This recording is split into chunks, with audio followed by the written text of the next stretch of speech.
Selanjutnya, pemirsa, Menteri Koordinator Bidang Perekonomian Airlangga Hartarto mengungkapkan pemerintah ingin menyelesaikan permasalahan lahan sawit yang diduga ilegal. Salah satu caranya melakukan pemutihan sebanyak 3,37 juta hektar dari lahan sawit ilegal yang berada di hutan untuk segera diselesaikan pada September.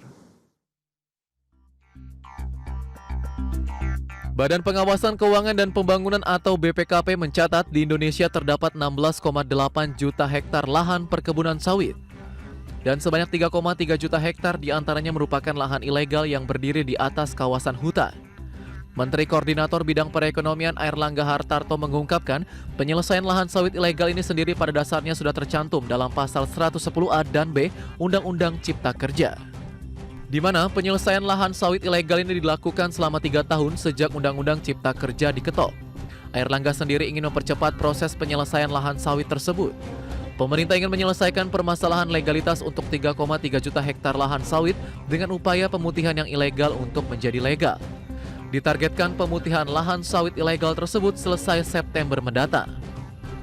Undang-Undang Cipta Kerja memberi kesempatan dalam 3 tahun mereka yang berbeda akibat daripada regulasi.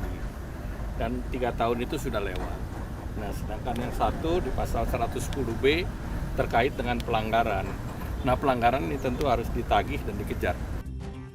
Di sisi lain, dalam pasal-pasal 110A Undang-Undang Cipta Kerja disebutkan, perusahaan yang terlanjur beroperasi dalam kawasan hutan tapi memiliki perizinan berusaha, maka dapat terus berkegiatan asalkan melengkapi semua persyaratan dalam kurun waktu maksimal 3 tahun.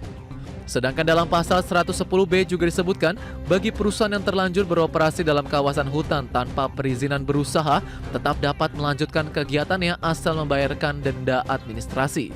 Dari Jakarta, IDX Channel.